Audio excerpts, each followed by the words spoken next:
Hey everyone, welcome to Darshan Talks. This is episode 973 with Angela Wagner. Uh, uh, we're talking about trust. We're talking about how.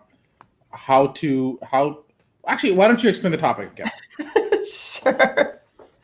How to Well, if create. you haven't tuned into all 970 some of these live streams, my name is Angela Wagner, and I'm a full-time student at University of the Sciences in the Biomedical Writing MS program. This is my capstone project.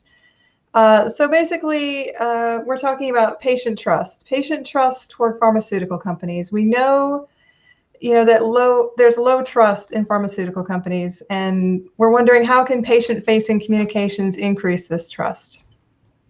So to do that, I created a new model of trust. It has 4 pieces. We will get to the update in a minute, but it has 4 pieces. The first piece is benevolence, which is for the purposes of this project, it's considered to be value added. So things that do not have a direct benefit to the company. The second piece is attunement. It is a two-way construct. It can have a direct benefit to the company. So what I always like to say is if a healthcare provider directory is considered benevolent because the patient could be prescribed any product, including a competitor, attunement would be something like a brand-specific patient assistance program or a copay card or et cetera. So direct benefit is fine. There are 3 pieces to attunement. They are awareness, response, and harmony. And again, if you want to see more about the model, you can actually go online and look at the outline at tinyurl.com/model of trust. Thank you, Darshan. The next piece of the model is integrity. It's a set of qualities that suggest incorruptibility. For written communications, that would include objectivity, accuracy, and the use of scholarly references. The 4th bit is competence. In this model, competence is a belief in the company's advanced knowledge of the subject and the company's ability to explain that information in a way that can be easily assimilated by the target audience. So those are the 4 pieces of trust for this model. So my problem was, how do I test this model without live patients? Because for the purposes of this project, it had a very short timeline. It was going to be difficult to get IRB approval to deal with live patients. So instead, I chose data analysis. So first piece is I did a Twitter data analysis where I actually did API calls for 2 separate weeks in January and did a manual trust analysis, which is kind of like a sentiment analysis, although it's a little bit more detailed. And again, if you wonder about the methodology, it is in the outline. The second piece was I did a pharmaceutical website analysis, and I chose one piece of each part of the trust model. So 1 piece for benevolence, 1 for attunement, 1 for integrity, 2 for competence, but they are related, and analyzed different parts of the pharmaceutical brand websites to look for trust. So I first did the Twitter data analysis, looking for specific brands.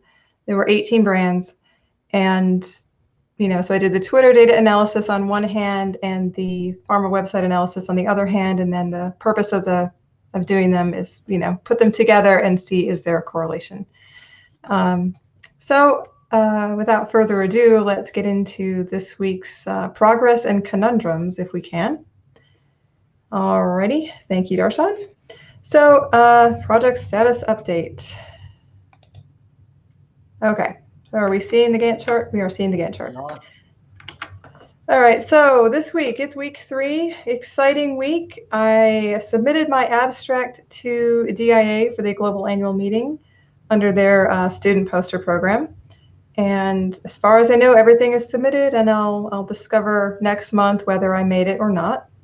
If I didn't make it, actually I don't have a secondary plan, but probably I'll present it. I think they do a public presentation if you didn't have anywhere else to present, so we'll be okay either way. Did that. So now my slide deck creation is now poster creation. And other than that, everything is pretty much unchanged on my list. I have finished all of my web pieces, I am finishing up the data analysis now. Should have it done by tomorrow. And then we'll start with posters and continue with manuscripts and all that wonderful stuff. So everything is still, actually it's ahead of schedule. You can see, I was expecting that my web goodies, not really, I guess it is analysis. It's still analysis. So the analysis and then the analysis of the analysis was supposed to go through next week, and I actually finished it up early. So life is good. Should be on track to submit everything in April. So what's your next step? Well, my next step after I finish the analysis, I'm probably going to start working on the poster. I got some wonderful advice this week that suggests that I should actually do the poster before the manuscript, which kind of surprised me a little bit. I'm used to, writing a large amount and then sort of condensing it down, but I'm thinking that it does make sense to do the poster first, because then you really hit the most important points, which honestly, we don't want to put people to sleep with the manuscript. We want them to be interested. So I think it's a good idea. Do you disagree, Darshan? No, I think that's fine. All right, cool. All right, so moving swiftly on. This week, questions, concerns. First to go is the volume databases. I like using, prescription volume. I think it illustrates the relative influence of these various brands. I mean, some of them have, one has 10 indications, some of them have 1 indication. How much of the market are they really capturing? Why did I know why I chose these brands, but how much influence do they have? How big of a piece of the market are they? So I'd like to get the information, but unfortunately I do not have the kind of money that allows me access to these commercial databases that the pharma companies are using. I can get data from CMS online, but their latest data is 2018, and actually 2 of the drugs on the list, one hadn't been approved at all, and the other one, 2 other ones probably did not have the greatest of access in 2018, 2019. Oh, 2018. It's right there on the slide, 2018. It's been a long day. Anyway, so that is concerning because, of course, I won't have a full data set. Now, I could go with it and use, a partial set. I'm not keen on doing that. But, will the CMS data alone be somewhat meaningful, or should I just forget about volume and just keep going? What do you think? I think you're gonna have to forget about volume. I think that might be the best way to take this. Okay. What's your gut reaction? Yeah, I kind of sobbed internally because I love that volume data. I got used to having it and I don't have it now, and that's okay, But I thought it would add quite a bit more, meaning, if you will. But it's okay. I can go without it. And I was just wondering if maybe there was some other source that I hadn't thought of where that would be available. I didn't find one. There are, some free reports out there, but they really have to do more with aggregates, the market as a whole. It doesn't really break it down by brand. So I will muddle through without it, I guess. All right, so second piece is the Twitter data access. Darshan, you suggested, and it seemed like a good idea, to post the data out there so that people can do their own trust analysis if they want to, decide for themselves what they think would be considered a trustworthy tweet or not a trustworthy tweet based on the criteria.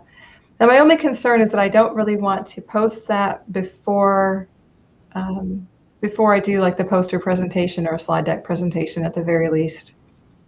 Your thoughts? I'm leaning towards posting it publicly. What's your gut? Let's sort of. I feel like I don't want to give you answers. I feel like I want you to sort of think through them. Oh, putting me on the spot, are we? Oh, thank Always.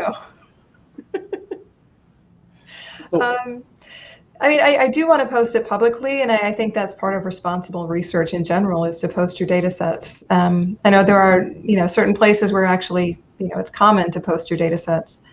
I'm not sure that my data set is really large enough to, to really be interesting on some of these sites. But But I do think it should be posted somewhere, but it's really more about the timing, I think, than about whether to post it publicly. So, my concern about posting it now is like, is that considered posting results? And does that impact publication? I don't know. I would say it probably is better to err on the side of caution. But, I also, if this is something that, is not considered, dissemination of results early, is it more meaningful for people to be able to Are these results you're disseminating? I guess that's the question, right? Well, I mean, there's some. Well, are raw data results? That's the question we're really answering. Well, that's true. Now, raw data technically is not results because you have to, do something with it. But it's not truly the raw data because I could put the raw data that has been scrubbed, but it's not going to be in a nice little Excel format. But I could scrub it and just, do like one big file for it. But right now it's broken down into 18 separate brands for the Twitter stuff. And I believe it's about 2,000 tweets. So here's what I'd say. I don't want you to compromise your ability to present. Okay. So what I would say is don't put it out there in retrospect. Okay. If people who are listening or watching think she should and it doesn't compromise her ability to present. I love the idea of being open and transparent, but I also I do have to recognize that we don't want to limit your ability to publish. So I think this is how we balance it out. Okay. What a plan. Well, I will make a note in my project files to remember to release the data sets. So, because, why not? I feel like if you're not really willing to share your data, what are you hiding? Yeah, exactly. Yeah, we don't want to be hiding. We want to be illuminating and sharing and not hiding. All right, so today's ethical conundrum is done. Moving on.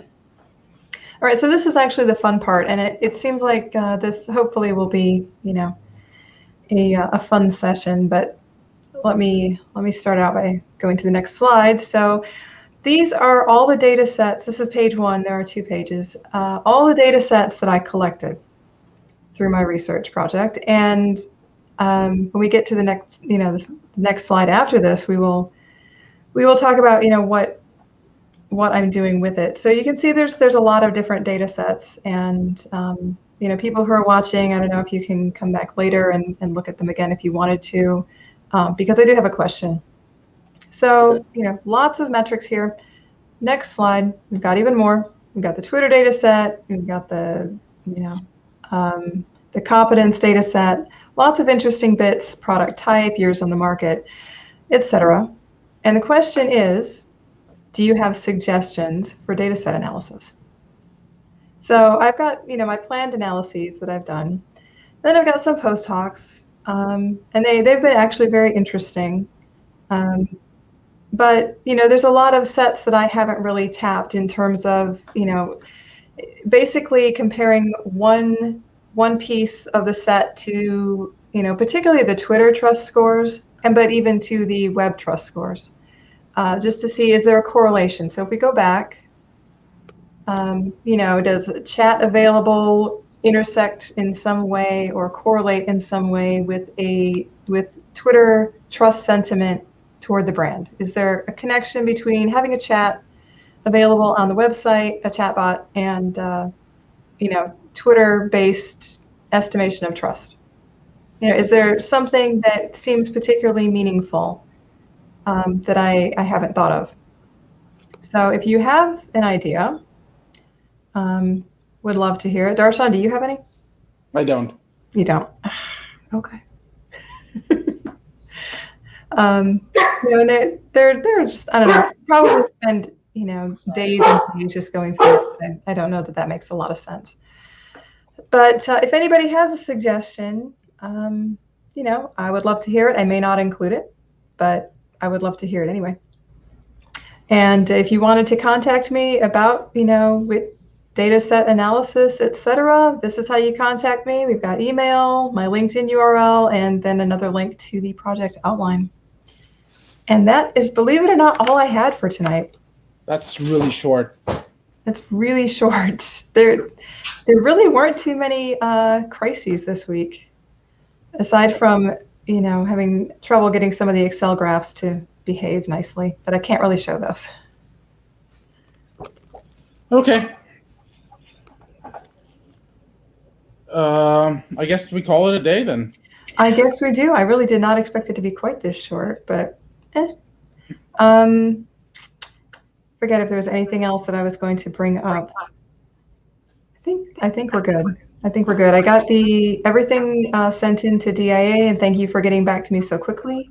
Absolutely. On those items, and now I muddle through, forge ahead, and wait to hear back.